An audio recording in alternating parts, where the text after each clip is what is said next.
Hello everyone, welcome to perfection IAS. और हमारा जो 78 बीपीएससी के लिए 100 डेज 100 आर्टिकल वाली सीरीज़ है, उसमें आज हम 16वें दिन राइट टू फ्रीडम के आखिरी आर्टिकल यानी आर्टिकल 22 को डिस्कस करेंगे। आर्टिकल 22 का हेडिंग कहता है that it provide certain rights in case of arrest and detention. किस केस में?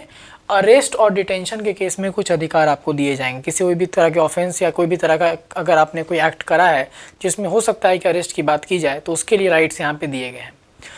जब बेयर एक्ट का प्रोविज़न पढ़ेंगे तो इतना डिटेल में इसको समझने की ज़रूरत नहीं है। यहाँ पर ये जो पहला दोनों क्लॉज है, ये आपको जो अधिकार दे रहा है वो प्यूनिटिव डिटेंशन के केस में दे रहा है। डिटेंशन दो तरह का हो सकता है, प्यूनिटिव और प्रिवेंटिव। प्यूनिटिव डिटेंशन उस डिटेंशन को बोलेंगे कि जब कोई एक्ट कमिट हुआ, उस एक्ट के बेसिस पर सपोज कंप्लेंट फाइल हुआ, पुलिस ने प्रायर इन्वेस्टिगेशन किया, इंक्वायरी के बेसिस पर उनके पास कुछ एविडेंस मिले, एविडेंस के बाद प्रॉपर प्रोसीजर फॉलो करते हुए या कोर्ट की परमिशन की ज़रूरत पड़ी हो या वारंट की ज़रूरत पड़ी हो, उस परमिशन को लेने के बाद जब वो किसी को अरेस्ट करने जाते हैं तो वो कहलाता है प्यूनिटिव डिटेंशन।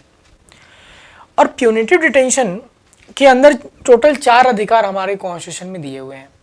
पहला कि जो भी इंसान को अरेस्ट किया जाएगा उसको ग्राउंड बताना है कि किस ग्राउंड पे वो अरेस्ट हुआ है।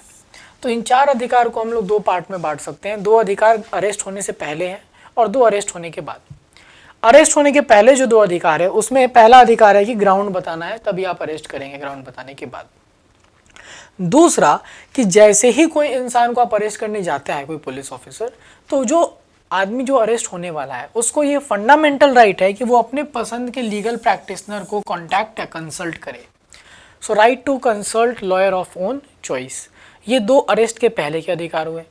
अरेस्ट होने के बाद जो 2 अधिकार हैं प्यूनिटिव डिटेंशन में, वो 2 अधिकार कहते हैं कि जैसे कोई इंसान अरेस्ट हुआ उसको 24 घंटे के अंदर नियरेस्ट मजिस्ट्रेट के पास पेश करना है पुलिस को। पुलिस क्या करेगी? 24 घंटे के अंदर नियरेस्ट मजिस्ट्रेट के पास पेश करेगी। उससे ज़्यादा समय तक वो बिना पेश किए नहीं रख सकता। हालांकि ये 24 घंटे की अगर बात करेंगे तो उस समय जो टाइम लगता है, ट्रैवल टाइम, यानी पुलिस के द्वारा जो टाइम लगेगा उसको अरेस्ट करके पहुंचाने में, वो इंक्लूड नहीं होता है, दैट इज़ एक्सक्लूडेड। ठीक है, मजिस्ट्रेट तक पहुंचाने में और जो अरेस्ट हुआ है इसमें जो जर्नी ट्रैवल टाइम जो है वो 24 घंटे में इंक्लूड नहीं होगा। और आखिरी अधिकार जो दिया गया है जो अरेस्ट के बाद का है वो है कि ऐसे कोई भी इंसान का अरेस्ट जो है 24 घंटे से ज़्यादा एक्सटेंड सिर्फ तभी किया जाएगा जब मजिस्ट्रेट उसका अथॉरिटी दे दे। और मजिस्ट्रेट 2 तरह के कस्टडी को अलाउ कर सकते हैं, पुलिस कस्टडी और judicial custody. Police custody means when the person who has been arrested will be kept in the lockup of the police station. इसके पुलिस स्टेशन के लॉकअप में जब रखा जाएगा तो वो कैसा कस्टडी है? Police custody. और दूसरा होता है जुडिशियल कस्टडी, जब उस इंसान को जेल में रखा जाएगा। तो अगर ये दोनों तरह की कस्टडी नहीं दिया गया मजिस्ट्रेट के द्वारा फर्दर, तो 24 घंटे के बाद उसको रिलीज करना पड़ेगा। समझ में आया? ये अधिकार आर्टिकल 22 के अंदर आपको दिया हुआ है। लेकिन ये सारे अधिकार 2 तरह के लोगों को नहीं मिलता है। एक जिनको प्रिवेंटिव डिटेंशन के अंदर अरेस्ट किया गया हो, और दूसरा जो एनिमी एलियंस है, यानी कि वैसे देश के सिटीजन जिनके साथ इंडिया या तो वॉर पे है या वॉर पे रहा हो, जैसे पाकिस्तान, बांग्लादेश, ये सब। अब प्रिवेंटिव डिटेंशन वाला क्या क्लॉज है कि ये क्या होता है? Preventive detention as the word suggest prevent.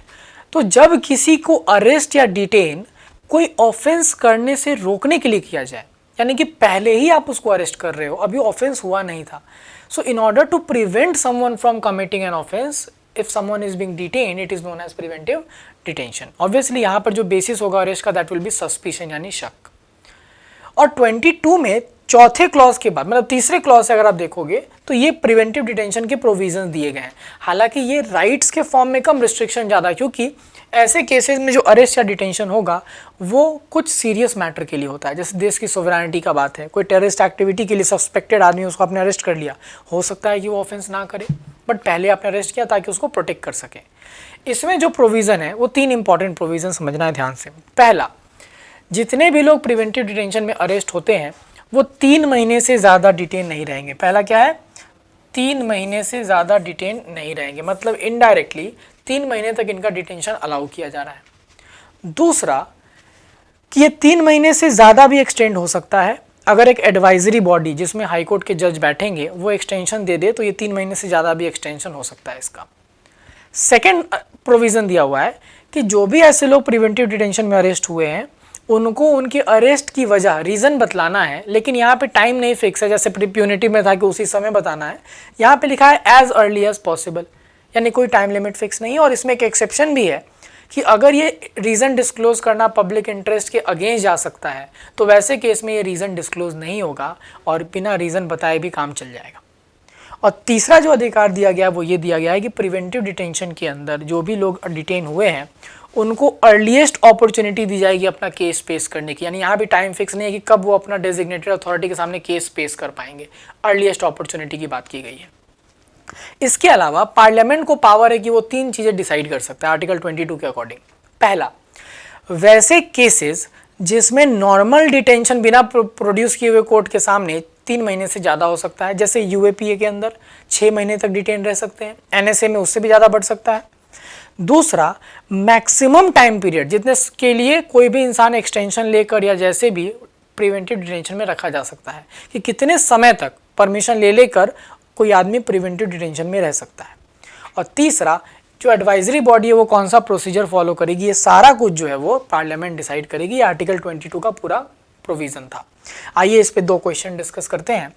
With reference of India consider the following statement when a prisoner makes out a sufficient case. जब एक प्रिजनर ने सफिशिएंट केस प्रेजेंट किया है तो पैरोल उसको डिनाई नहीं किया जा सकता क्योंकि वो उसका अधिकार है। ये स्टेटमेंट गलत है। पैरोल या फर्लो की जब हम बात करते हैं, जब आप ऑलरेडी कन्विक्शन हो चुका है और आपको जेल में रखा गया है, तो ये पेरोल और फर्लो किसी स्पेसिफिक रीज़न के लिए दिया जाता है, आपका अधिकार नहीं है। जैसे कि मान लीजिए आपके घर में किसी की शादी है, किसी की डेथ हो गई, तो ये सब मिलता है, तो अधिकार नहीं है, इसलिए पहला स्टेटमेंट गलत। State government have their own prisoners rule, बिल्कुल सही। जो प्रिजन है वो एक स्टेट सब्जेक्ट है, तो स्टेट गवर्नमेंट उसके लिए अपना रूल बनाते हैं, इसीलिए इसका आंसर होगा 2 ओनली। यूपीएससी का क्वेश्चन है 2021 का।